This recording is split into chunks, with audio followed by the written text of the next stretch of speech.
はい、というわけで 787B の4ローターエンジン R26B ですね。 R26B の組み立て3回目になるんですけれども、今回は、補給類、インマニとエキマニの組み立てと取り付けをやっていこうと思います。で、一応今これ部品をね全部、準備したんですけど、これプラスあと細々としたものがいろいろつくっていう感じになるんですけども、これをねまず塗装していく形になります。メインのインマニとあとファンネルだったりとか、あとエキマニっていう感じで、パーツが分かれてますんで、これらをねとりあえず塗装していこうと思います。はい、そしたらですね、塗装してきたので、組み付けの方やっていきましょう。で、一応こんな感じで、インマニ自体は、ブラウンですね。ブラウンで、ここの後々ここにボックスがつくんですけど、このボックスのところはカーボンなのでカーボンデカールを型取りして貼ってあります。見えるかな、これ艶消しにしたんでね、カメラ越しだとすごく分かりにくいんですけど、全部ね型取りしてカーボンデカールを貼ってあります。こういう感じでね、この裏側とかも全部貼ってあります。はい。で、ここにつく可変長吸気ファンネルは、このファンネルの筒の部分はグリーンで、この先っぽの部分はブラウンっていう形になってるんで、この辺も塗り分けしてやるっていう感じにしてやります。はい。そしたらこれを早速組み立てていくんですけれども、それ以外にね結構細々といろいろくっつくものがあるんでね、その辺もつけながら作業を進めていきましょう。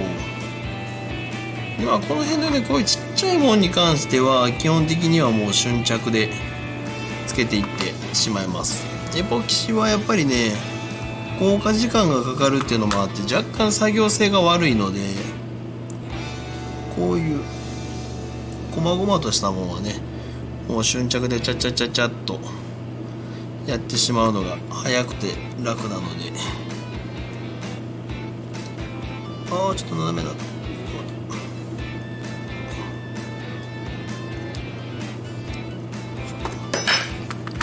これねスロットルのリンケージ関係のね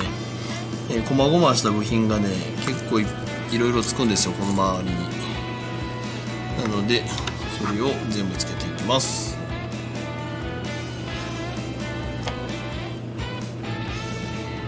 基本的にはほとんどのパーツが全部ホワイトメタル製のパーツになるんでね、もう瞬着ないしエポキシ接着剤を使って全部固定していくっていう形になりますね。ちょっとこれ弱いな。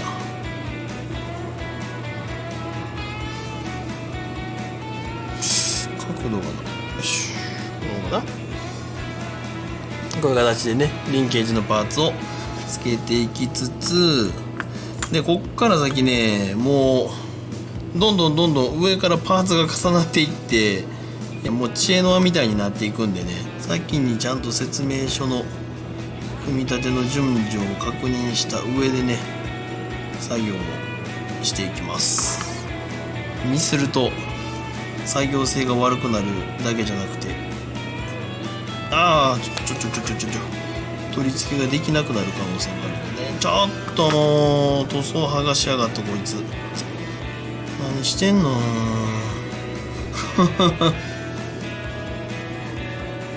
すごい今アクロバティックに塗装を剥がしていったなこいつ。ここに接着したつもりがこのノズルにくっついてきて違うところに貼り付いて、それを剥がしたら塗装が剥げるっていうね、こうちょっとアクロバチックなやらかしをしてくれましたね。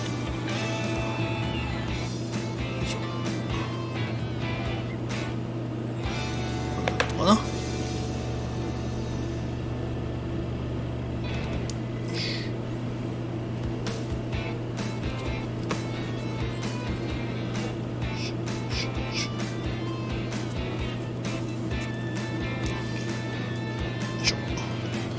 で次が、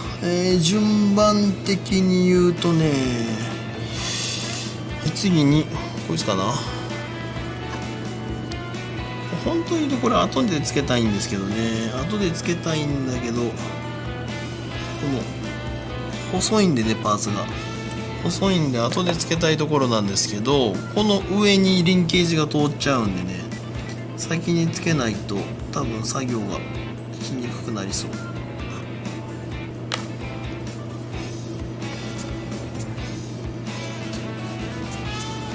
でこっちの上側はね、多分ねファンネルのパーツがつくんでね、そんなに見えなくなると思うんですよね。こうつけて、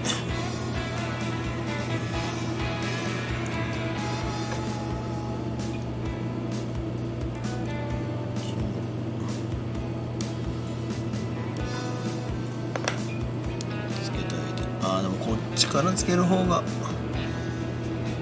見えにくいかな。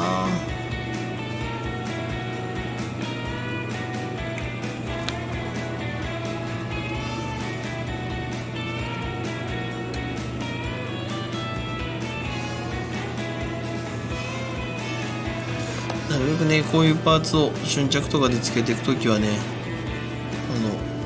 接着跡が見えにくくなるのを考えてね、接着剤をつけていく。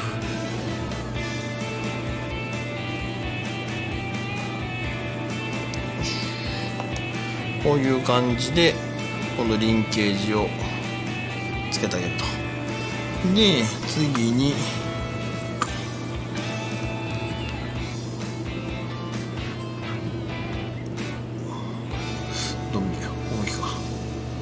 大きでリンケージをつけて、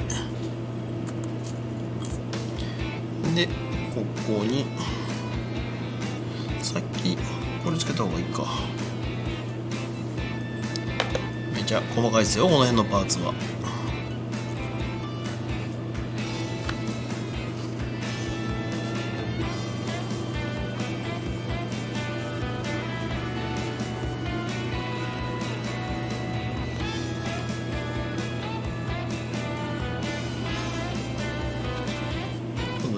ケージの先っぽのピロボールのパーツですね。ピロボールのパーツにリンケージのロッド、0.4 ミリのこれはなんだ、ニッケルシルバーだから陽白線になるのかなを刺してあげて、これをどう取りますんだ。これは下を通すんか。こっちは下を通してつ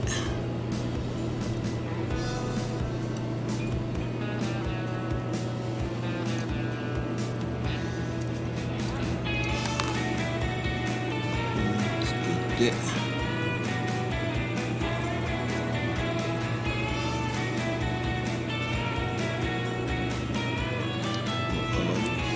刺さると逃げちゃう。でもう一本が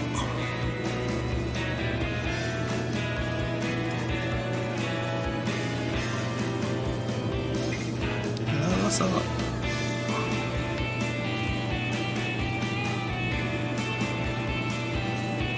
れ説明書通りの長さでカットするとちょっと短い、もしかして。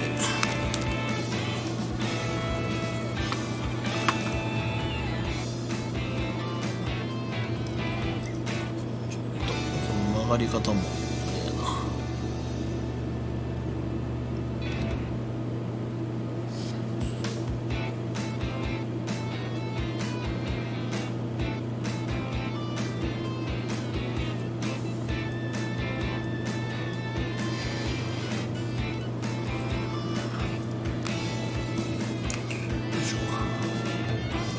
今日ね、説明書に書いてある通りの長さでカットしたんですけどね、ちょっと長さが足りない気がする。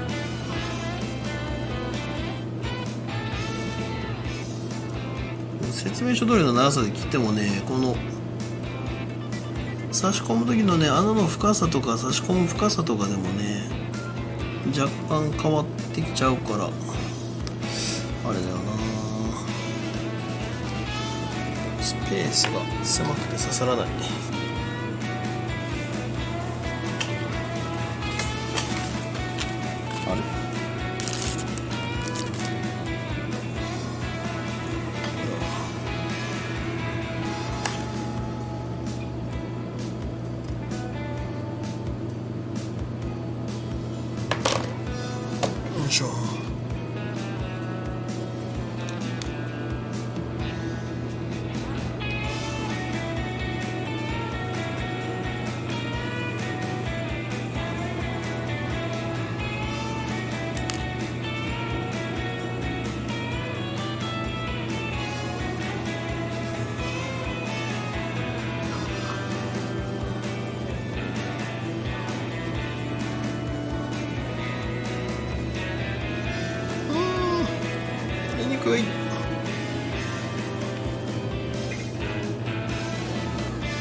ち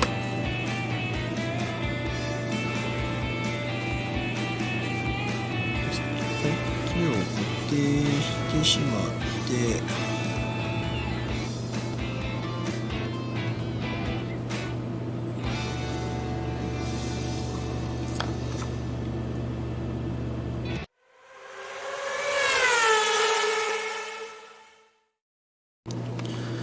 はい、さあね、なんとかこんな感じでリンケージがつけれました。はい、説明書通りの長さでやると長さが合わないっていうので、やっぱ現物合わせでやるっていうのが大事ですね。はい、したら、これをね、エンジンにつけていくんですけど、前回ここのね、モーターらしきものをつけたんですけど、ちょっとねこれをつけるのに邪魔になるんで一旦外しました。はい、外したので、これで位置を合わせてセットしてあげて、でこのパーツをセット。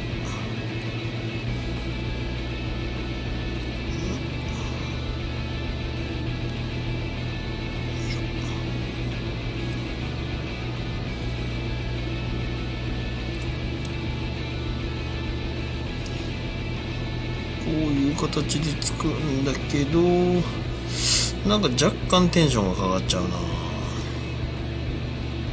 いしょ。でしかもちょっと待った、これ先つけたらあかんわ。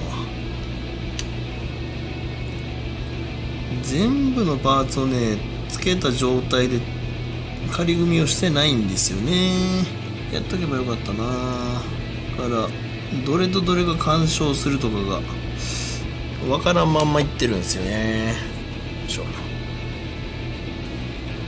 つけて接着と。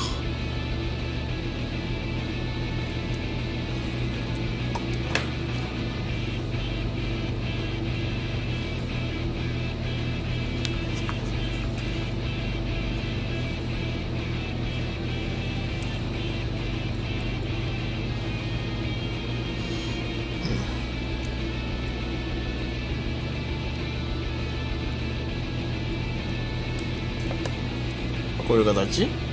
でつけてあげる。これ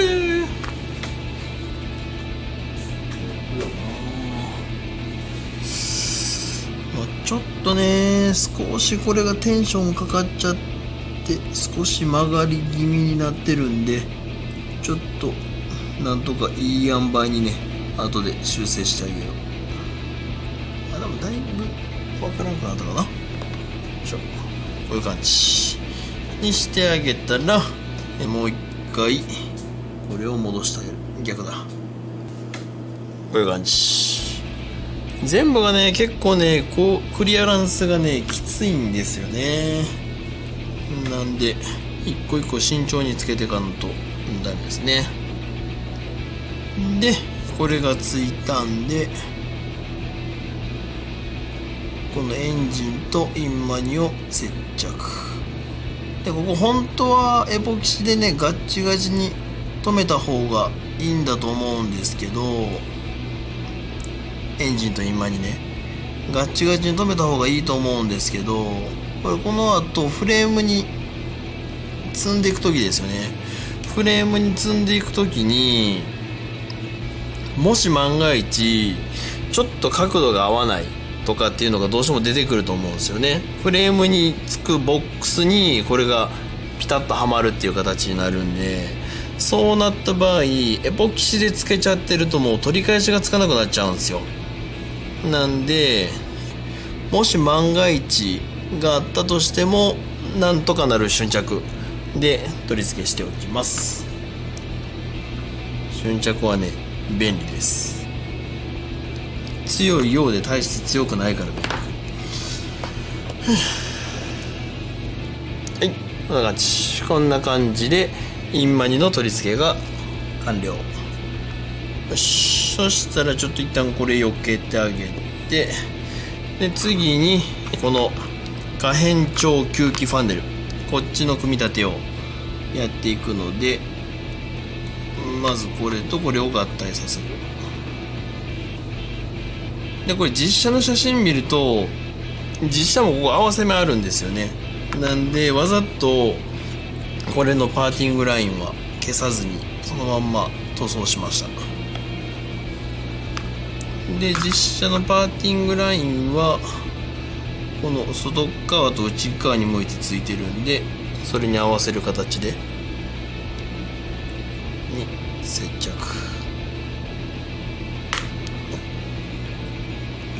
はい、こういう形で取り付け、緑とね茶色っていうこういう色の組み合わせになってます。そしたら次にこれがねスライドするんですよね。このキット、ここがスライドする構造になってるんで、なんで通らないの？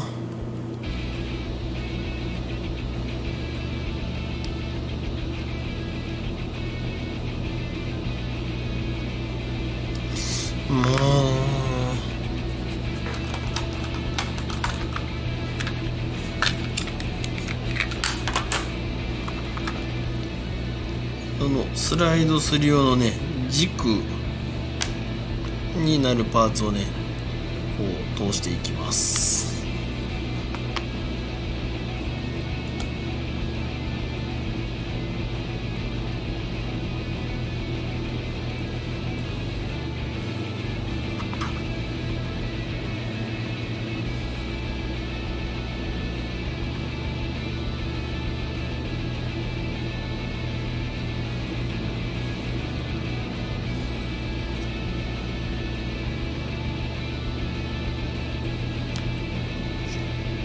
こういう感じで真ん中に1ミリの線が入って、でその周りに 0.8 ミリの真鍮線が4本つく形になるんで、これを刺していく。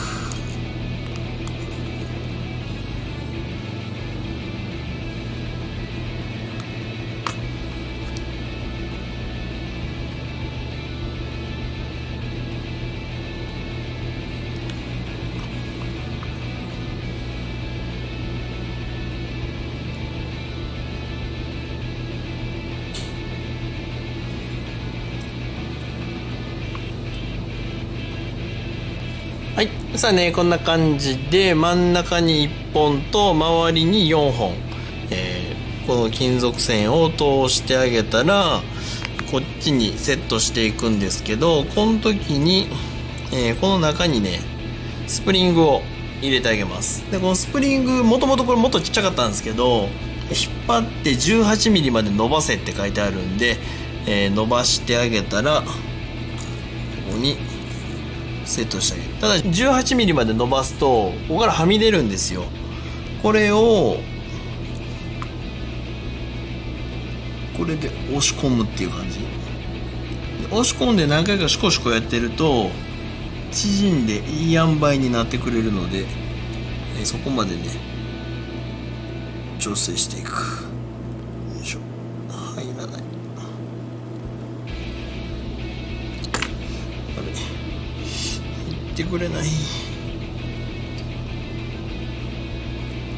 さっきちょっとスプリングなしの状態でここのね角度が全部きっちり合ってないとねここ入んないんですよ。なんで一旦入れてみよう。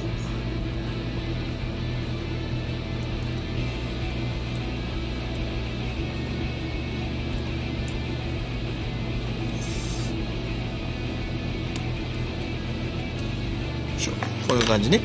こういう感じでここに入る形になります。こういう感じなんで、ちょっとこっち瞬着が乾くまでちょっと待ってる間にこっちつけとこう。こっちはね事前に練習でやってたやつなんで多分スッと入ると思う。こういう感じにね入れてあげます。OK かな。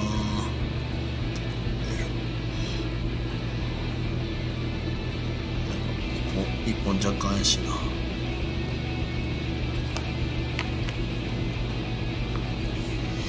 もう動画がグダグダすぎてこんな動画上げていいのかっていうレベルになってきつつあるな。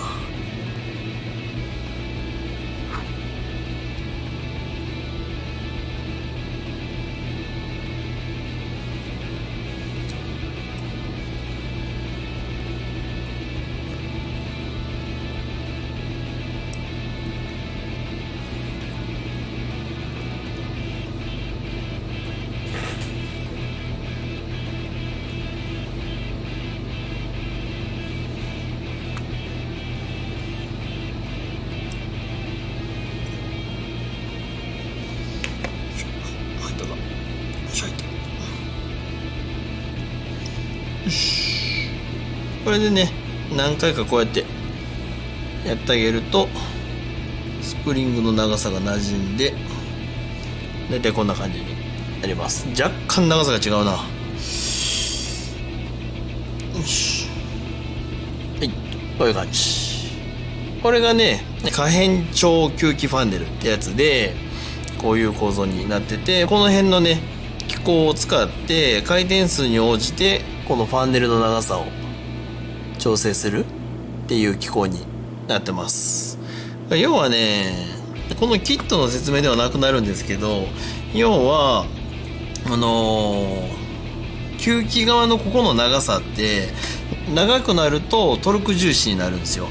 で短くなると高回転重視の特性になるんですね、エンジンがね。でロータリーエンジンって基本的に低速トルクがないんですよ。エンジンの構造上低速トルクが全然出ないんですよね、エンジンの構造的に。なんでこの低速トルクを出すためにはここのファンネルの長さを極力長くしたいんですよ。極力長くしたいんですけど、長くすると高回転回らなくなってしまうっていうので NA エンジンっていうのは高回転回してパワーを絞り出すっていうエンジンになるんで、その両立っていうのがなかなか難しいんですよね。で特にルマン、世界耐久の中でもルマンが開催されるサルテサーキットっていうのは、超ロングストレートと高速コーナーと超低速コーナーっていうのに分かれてるんですよね。なのでそういう低速コーナーからの立ち上がりっていうのが遅いとその後のストレートにすごく影響が出ちゃうっていうので、そこのバランスがすごく重要なサーキットになるんですね。なのでそれを両立させるためにこうやって可変式にしておいて、トルクが必要なとこだけファンネルを伸ばしてトルクを稼いで、高回転回してパワーを絞り出したい時は、これを短くして高回転のパワーを絞り出すっていう構造になってます、この車。なんでそれをこのキットでこうやって再現してるっていうね、ちょっと変態チックな仕様になっております。こんな感じ。そしたらあとは、この下にこの駅マニですね。駅マニ、これはもうパーツを全部接着して表面を磨いただけですねの状態なんですけど、これをここにセット。なんでかというと全く見えないんですよここに駅マニがついて、ここに吸気のボックスがついて、でこの周りにフレームがねわさわさつくんで、もうつけてしまうとね全く見えなくなるんで、もうこれぐらいの仕上げにしてあります。でこっちもね後でマフラーとのつながりがあるんで、そこのね状態も見たいから何とでもなるように瞬着で固定しておきます。こういう感じね。あとこの 787B に関してはご依頼者さんがね A11 をご依頼いただいた方と同じ方なので、そっちとね仕様を揃えとくっていうのも考えて磨きだけにしてあります。であとこのフレーム、これ何なんでしょうね。これねここにこういうフレームがつくんですけど、これがつくと余計に駅マニが見えなくなっちゃうんですけどね。後ろからこう覗き込んでも駅マニが見えなくなっちゃうこんな感じになってます。はい。そしたらこれでちょっと接着剤が乾くのを待って、接着剤が乾いたら次、軽くちょっと配線をやろうと思います。配線全部はやらないです。ミッションとかもつけないと取り回しができない配線とかもあるんで、とりあえず今できる配線だけをちょろちょろっとやろうと思うんで、ちょっと一旦これで、接着剤固まるのを待ちます。はい、そしたらちょっと収録外でやっちゃったんですけれども、ここの2本ね、このモーターのところから生えてるこの2本の配線というか、なんて言うんだろうな、これはワイヤーかな、ワイヤー、多分こいつを操作する用のワイヤーだと思うんですけど、これが2本ですね。下側と上側にそれぞれ1本ずついくっていう感じになってます。こんな感じ。はい、ちょっとねこれどっちが上でどっちが下っていうのがね、説明書には書いてないんですよね。説明書には書いてないんですけど、資料を見てみるとこういう感じ。こっちの後ろ側の方は右が上、前側のやつは左が上っていう感じにつながってたので、そういう形でつないでます。はい、こんな感じで、実写はねもっとねダルンってなってるんですよ。このワイヤーがダルンってなってるんですけど、ちょっと見栄え的なことを考えて、ちょっと張り気味で取り回ししてみました。こんな感じ。はい。で、本当だったらこの上にまだこのコイルの配線だったりとか、イグニッションコイルにつながる配線だったりとか、あとこのモーターの配線で、あと、前後から来てる配線をまとめてここに集合カプラーがあったりっていう感じになってるんですけど、ちょっとその辺はねまだ他のパーツつけてやってあげないと配線できないっていう部分があるんで、とりあえず今回はここまでにしておこうと思います。今回はここまでにしておいて、多分ミッション組んだぐらいでこの上の配線がある程度できるようになるかなと思います。ちょっと C11 の時は車に搭載するまで配線をしなかったんですよ。で結果めっちゃやりにくいっていうことになったんで、今回はねもうできる時点でもう配線作業は全部先々やっていこうかなっていうふうに思ってますんで、またその都度やっていきますんで、その時にまた見ていただけたらなと、説明していこうかなと思います。はい、そしたら今回の作業はこれで終了という形にしようと思います。これで一応エンジンの方は完成という形ですね。エンジンは完成で、次この後ろのミッションの組み立てに入っていくのと、あとちょっとボディのね下処理をぼちぼち進めていってるんで、そちらの方の動画とかも、上げれたらなと思いますんで、またそちらを楽しみにしていただけたらなと思います。はい、というわけで本日の動画はこれで終了にさせていただきます。また続きが見たいと思っていただける方はですね、下のチャンネル登録ボタンからチャンネル登録していただいて、横のベルマークで、通知をオンにしてもらうと最新の更新情報など見ていただけますので、ぜひよろしくお願いいたします。はい、あと最後スライドショーちょっと流しますんでね、よかったらそっちも見てください。はい、というわけで本日もご視聴いただきましてありがとうございました。